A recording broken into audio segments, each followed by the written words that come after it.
Merci pour votre confiance et fidélité à la chaîne mère. Il est 7 heures à Bamako, 10 heures à Doha au Qatar.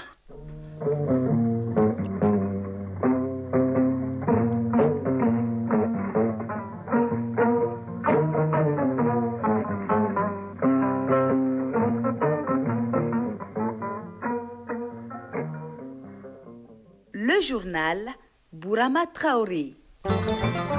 Mesdames et messieurs, bonjour et bienvenue dans la première édition de Mali Actualité, les titres.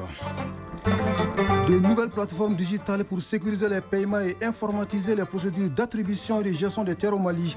Désormais, les délais d'obtention du titre foncier passent de 2 ans à 3 mois grâce à cette digitalisation.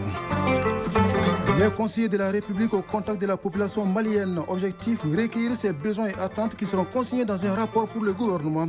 Le processus a été lancé hier à Bamako.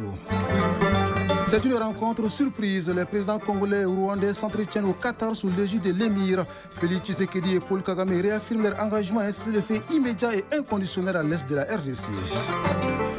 La Russie accepte de cesser les frappes sur les infrastructures énergétiques en Ukraine pour 30 jours. Une décision prise à l'issue d'une conversation téléphonique entre le président russe Vladimir Poutine et son homologue américain Donald Trump. Ils ont leur diplôme en poche mais peinent à se frayer un chemin sur le marché de l'emploi. Beaucoup de jeunes Maliens ont terminé leurs études depuis des années et sont toujours à la recherche d'un premier emploi. La faute, le manque d'expérience professionnelle, on en parle dans le grand format de cette édition. Les Aigles du Mali affrontent demain leurs homologues des Comores au Maroc au compte de la 5e journée des éliminatoires de la Coupe du Monde 2026. Les 25 joueurs convoqués sont au grand complet dans le royaume chérifien et le mot d'ordre est simple, la victoire. C'est tout pour les titres. Une fois de plus, bonjour et bienvenue. Nous ouvrons cette édition avec ces communiqués des ministres des Affaires étrangères de la Confédération des États du Sahel, communiqués ainsi et libellés. Le Burkina Faso, la République du Mali et la République du Niger, mus par les idéaux de rapprochement des peuples par la coopération multilatérale, fondée sur la promotion de la diversité linguistique et culturelle et le dialogue des civilisations, ont participé activement en qualité de membres fondateurs au sommet de Niamey qui a donné naissance le 20 mars 1970 à l'Agence de coopération culturelle et technique, devenue l'Agence intergouvernementale de la francophonie en 1998, puis l'Organisation internationale de la francophonie en 2005. Pendant les 55 ans d'existence de la francophonie, ces 3 pays qui forment aujourd'hui la Confédération des États du Sahel AES ont contribué inlassablement et de manière significative à la construction et au renforcement de cette organisation. Cependant, depuis l'avènement de la transition au Mali, au Burkina Faso, puis au Niger, l'OIF, au lieu d'accompagner ces pays dans la réalisation des aspirations légitimes de leur peuple, conformément à ses objectifs de paix, de coopération et de solidarité, s'est illustré par l'application sélective des sanctions sur la base des considérations géopolitiques et des mépris pour leur souveraineté, devenant ainsi un instrument politique téléguidé. Face à cette attitude condescendante, leurs excellences, le capitaine Ibrahim Traoré, le général d'armée Assimi Goïta et le général de brigade Abdourahmane Tchani, respectivement chef d'État du Burkina Faso, du Mali et du Niger, fidèles aux aspirations profondes de leur peuple et résolus à défendre leurs intérêts légitimes, ont décidé en toute souveraineté du retrait des États membres de la Confédération, la Confédération AES, de l'Organisation internationale de la francophonie. La décision du retrait a déjà fait l'objet de notifications par les États membres de la Confédération AES, conformément à l'article 10 de la charte de l'OIF, fait à Ouagadougou, Bamako et Niamey le 18 mars 2025. De nouvelles plateformes digitales pour faciliter et sécuriser les paiements, mais aussi informatiser toutes les procédures d'attribution et de gestion des terres au Mali. La première s'appelle Trésor Paye et la seconde se nomme Guichet unique du foncier. Les 2 plateformes digitales ont été présentées hier aux membres du comité en charge de la digitalisation de l'administration à la primature. Découvrons ces plateformes dans ce compte-rendu signé et Mamari Kone. Trésor Paye présenté aux membres du comité technique du comité de pilotage chargé de la digitalisation de l'administration. Développé par la cellule d'appui à l'informatisation des services fiscaux et financiers sous l'égide du ministère de l'économie et des finances, Trésor Pays vise à sécuriser les recettes et à optimiser leur recouvrement.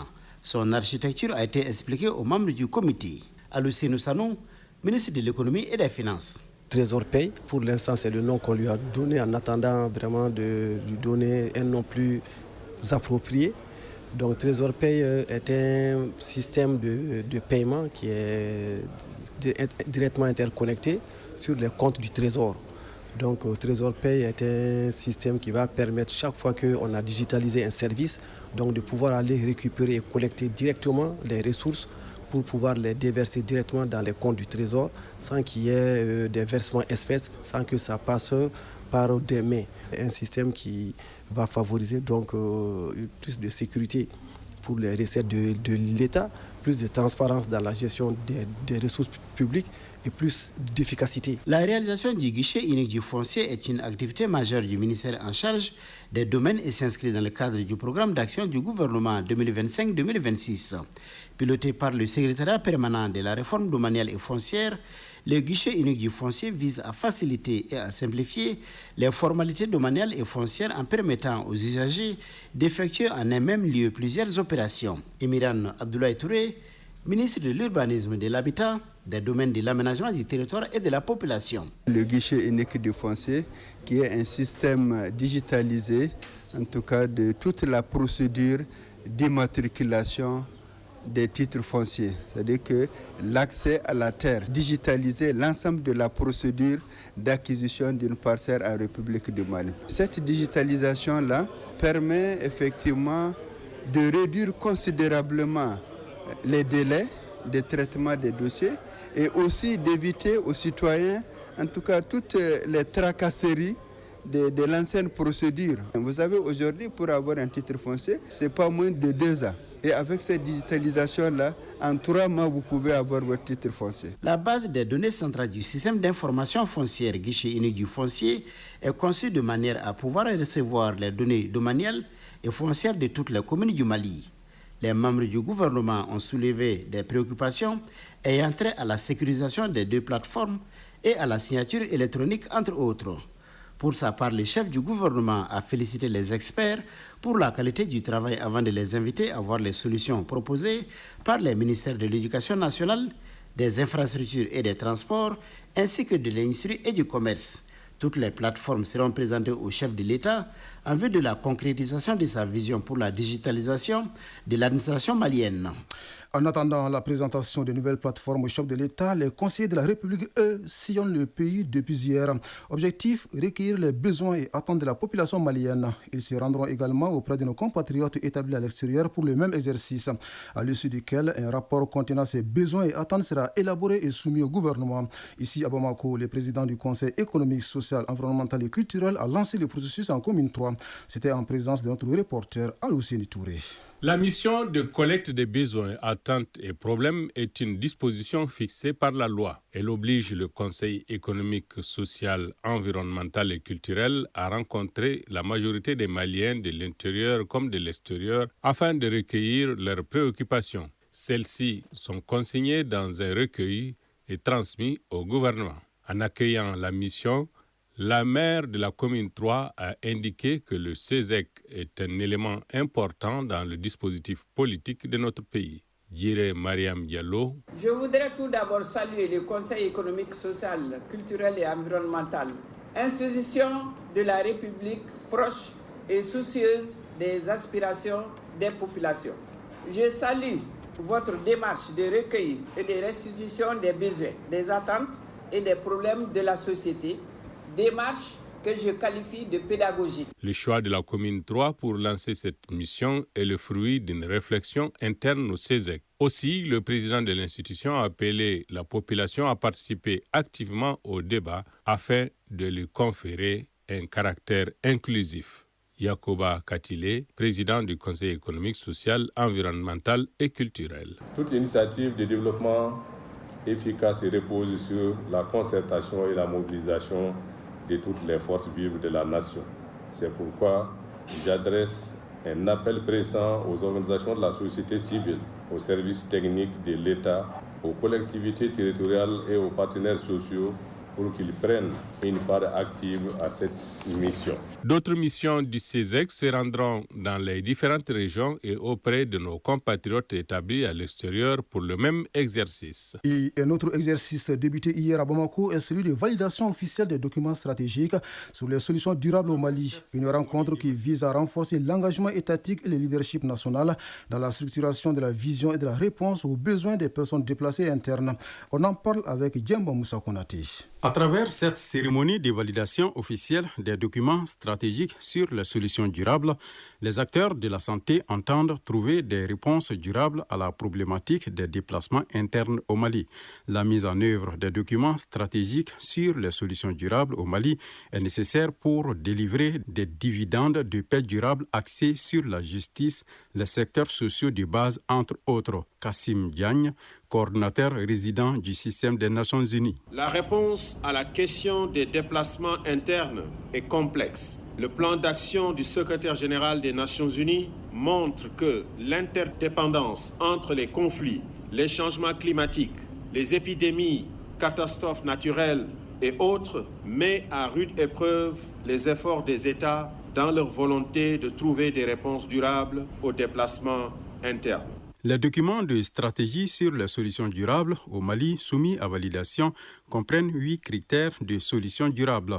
Il s'agit notamment de l'accès à la justice, la sécurité et la liberté de mouvement, ainsi qu'à l'emploi et aux moyens de subsistance. Abdoulaye Guindo, secrétaire général du ministère de la Santé et du Développement social. Que les statistiques à la date du 31 décembre 2024 faisaient état de 956 000 PDI retournés, 88 156 déplacés maliens rapatriés et 135 551 réfugiés. La présente cérémonie de validation de la stratégie nationale des solutions durables pour le comité de pilotage stratégique au profit des personnes déplacées internes et retournées rapatriées et réfugiées aux communautés hautes vulnérables constitue une étape essentielle du processus d'opérationnalisation du triple nexus et offre ainsi l'opportunité historique à saisir en vue d'accélérer la mise en œuvre et l'appropriation de cette stratégie de solutions durables. Les participants se sont engagés à mettre en œuvre la stratégie et son plan d'action. Cela pour faire du Mali un modèle de sortie de crise et de développement socio-économique pour les populations affectées par les déplacements. Au Sénégal, le maire de la commune de Dionewar, Lassana Sarr, est sous les verrous. Il a été arrêté samedi dernier à la suite de l'interception de 241 migrants au large des côtes sénégalaises. L'édile est poursuivi pour association de malfaiteurs, trafic de migrants, mise en danger de la vie et d'autrui et escroquerie. 6 complices présumés sont également entendus avec lui au pôle judiciaire financier de Dakar. Lassana Sarr est soupçonné d'avoir reçu 2 millions de francs CFA d'un convoyeur. Chacun des candidats à l'immigration lui aurait également versé entre 300 000 et 400 000 francs à CFA. En Somalie, le président Hassan Sheikh Mahamoud échappe à une attaque du groupe Al-Ashab. Une bombe placée en bord de route et qui visait le convoi présidentiel a explosé hier près du palais à Mogadiscio. Le président somalien s'est rendu dans le sud du pays pour superviser justement les opérations militaires contre le groupe Al-Shabaab. Dans un communiqué, le ministère de l'Information a qualifié l'attentat d'acte lâche et désespéré. Au Comores, la carte de presse a été accordée pour la première fois aux journalistes. 93 sur 143 ayant fait la demande ont satisfait aux conditionnalités exigées, ce qui marque un pas vers la structuration du métier. Le Conseil national de la presse et de l'audiovisuel prévoit également des licences de 10 ans pour les médias traditionnels et de 5 ans pour les numériques afin de limiter l'anarchie des journalistes autoproclamés. Le syndicat national des journalistes comoriens espère que cette régulation garantira le respect des textes. C'est une rencontre surprise au Qatar. Les présidents de la République démocratique du Congo, Félix Tshisekedi, et du Rwanda, Paul Kagame, se sont entretenus hier sous la médiation de l'émir. Un premier entretien depuis plus d'1 an entre les deux dirigeants pour tenter de trouver une solution à la crise sécuritaire à l'est de la RDC. Selon le communiqué du Qatar, Félix Tshisekedi et Paul Kagame ont réaffirmé leur engagement à un cessez-le-feu immédiat et inconditionnel. Ils se sont également accordés sur la nécessité de poursuivre les discussions selon le texte. Au Parlement européen, 5 personnes ont été inculpées pour corruption active ou blanchiment avec l'entreprise chinoise Huawei. C'est ce qu'a annoncé hier le parquet fédéral belge. 4 personnes ont été placées sous mandat d'arrêt et la 5e a été libérée sous condition, indique le parquet, qui précise que de nouvelles perquisitions ont eu lieu lundi dans les bureaux du Parlement à Bruxelles. Enfin, la Russie accepte de cesser les frappes sur les infrastructures énergétiques en Ukraine pour 30 jours. La décision a été prise à l'issue d'une conversation téléphonique entre le président russe Vladimir Poutine et son homologue américain Donald Trump, au cours de laquelle la Russie a informé les États-Unis de ses conditions pour une trêve, parmi lesquelles l'arrêt complet de l'aide militaire occidentale et du partage de renseignements fournis à Kiev. Dans un communiqué heureusement l'appel avec le président américain, le Kremlin assure que 175 prisonniers de guerre de chaque camp seront échangés ce mercredi.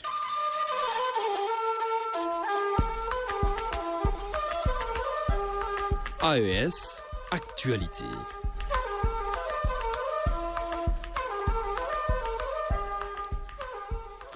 Dans la page AES, cap sur le Bobo Dioulasso au Burkina Faso, où la mobilisation des ressources fiscales est perçue comme fondamentale dans la réalisation d'infrastructures publiques.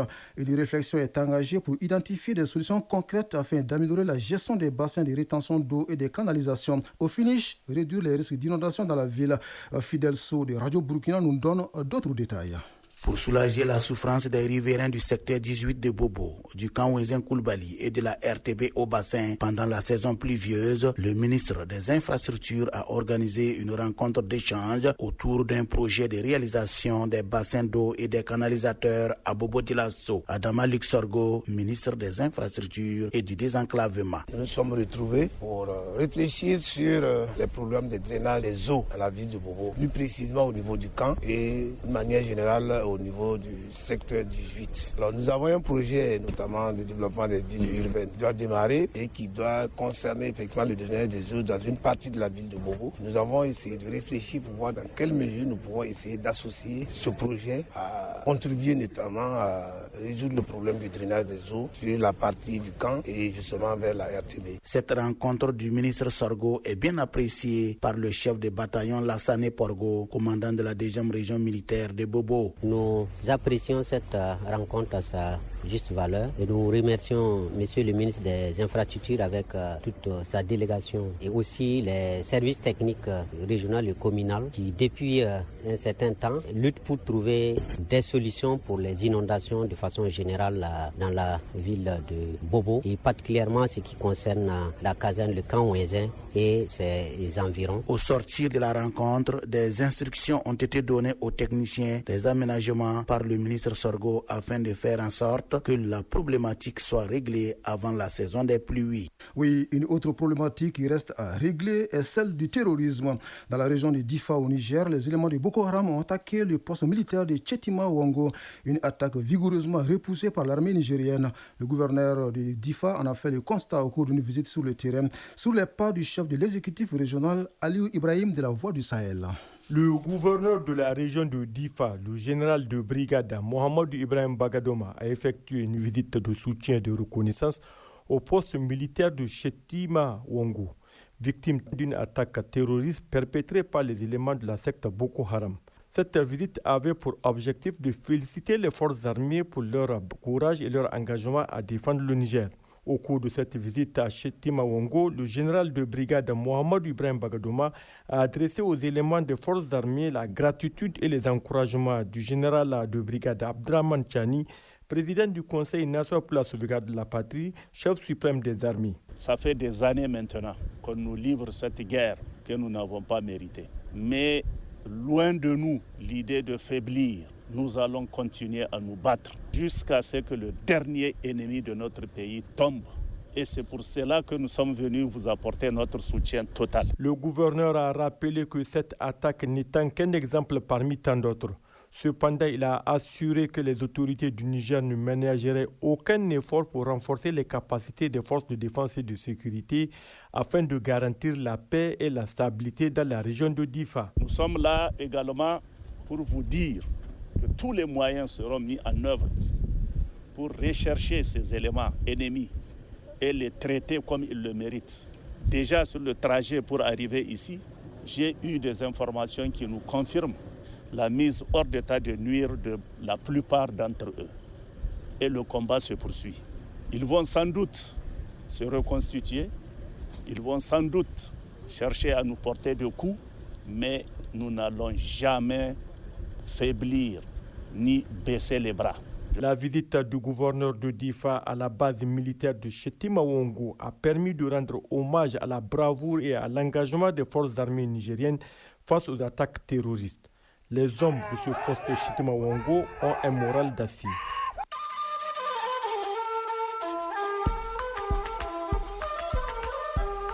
AES, actualité.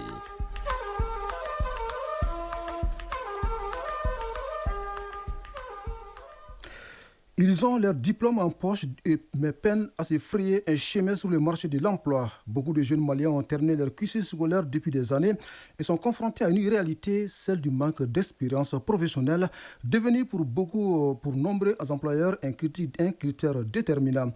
Problème, comment acquérir de l'expérience sans commencer à travailler? Awa Traoré nous aide à mieux comprendre. C'est le grand format de cette édition. Le monde du travail a connu de nombreuses transformations. Les employeurs sont à la recherche de candidats prêts à être opérationnels dès leur intégration. Les jeunes diplômés se retrouvent dans une impasse, souvent découragés par de multiples refus qui leur sont adressés. Abdoulaye Soumaré est un jeune diplômé en psychologie depuis 7 ans. Au minimum, il nous demande 2 ans d'expérience. Sinon, c'est 5 à 10 ans d'expérience. On ne nous donne pas la chance de montrer ce que nous savons faire. On tombe dès le début sur ce problème d'expérience professionnelle. Titulaire d'une licence en sciences de l'éducation, ce jeune diplômé souhaitant garder l'anonymat nous raconte son calvaire. Je suis détenteur d'une licence en sciences de l'éducation, diplôme que j'ai obtenu depuis 2017. Ce qui fait pratiquement 8 ans que je suis diplômé. Quand on regarde la plupart des avis de recrutement auxquels je souhaite postuler, on me demande de justifier parfois 6 mois d'expérience professionnelle dans le domaine, 9 mois, parfois 2 ans, 5 ans. Comment on peut demander à quelqu'un qui vient tout juste de sortir de justifier 5 ans d'expérience professionnelle pour être éligible à un poste? De son côté, Moussa Sissoko, sortant de l'Institut de formation des maîtres, après plusieurs tentatives, a pu obtenir son tout premier emploi. Je me contentais de rédiger des lettres et je les déposais auprès des directions. Sur une dizaine de lettres, je n'ai reçu aucun appel. Et je suis resté bredouille comme ça durant toute l'année scolaire. Pour ressortir la tête de l'eau, je suis allé dans une école publique me proposer comme bénévole en aidant un enseignant qui était débordé par ses heures. L'année suivante, j'ai pu avoir des heures. Les recruteurs doivent comprendre une chose, de ne pas toujours se coller aux années d'expérience dans un emploi. Il y a des gens qui ont fait 10 ans dans une profession, mais en réalité, ils ne sont pas compétents. Ces témoignages révèlent un sentiment partagé de désespoir et d'incompréhension face à des attentes jugées souvent démesurées. Seydou Traoré est le gérant d'un cabinet spécialisé en ressources humaines. Notre rôle, c'est de sélectionner les meilleurs candidats en fonction des critères qui sont indiqués par le client. L'expérience n'est pas forcément synonyme de compétence. Moi, je peux faire 10 ans dans un poste, mais je ne maîtrise pas bien ce poste-là. Quelqu'un qui sort de l'école avec 2 ans de pratique peut être plus compétent que moi. Alors, vous savez, l'expérience professionnelle est souvent perçue comme un atout essentiel pour les jeunes diplômés qui sont en quête d'emploi. Pour ceux-ci qui ne disposent pas d'expérience, cela peut être un handicap. Alors, pourquoi on fait ça? Parce qu'aujourd'hui, nous sommes dans un secteur très compétitif. L'un des premiers objectifs de la gestion des ressources humaines, c'est d'avoir de très bons candidats. Il y a évidemment la formation académique, mais il y a aussi les savoir-faire.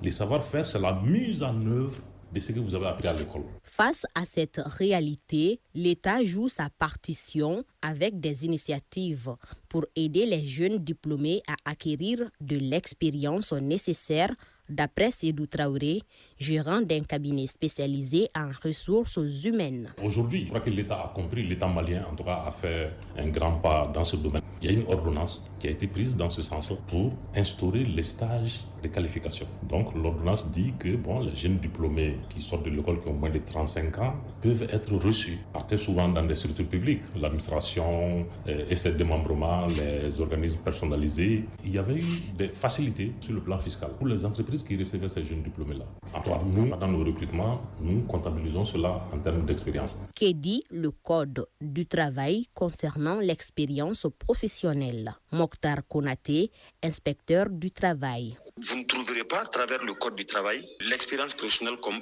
élément de critère d'engagement d'un travailleur. Maintenant, dans la pratique, on voit les entreprises en exprimant leurs besoins. Ils disent on a besoin de telle personne qui a 2 ans, 3 ans d'expérience. Mais dans les conventions collectives, ça peut être l'un des éléments importants pour la promotion le développement personnel même du travailleur. L'expérience professionnelle est indéniablement un enjeu majeur pour les jeunes diplômés en quête de leur premier emploi. Si les attentes des employeurs demeurent élevées, il est essentiel de repenser les critères de sélection et d'initier des solutions qui favorisent l'intégration des jeunes sur le marché de l'emploi.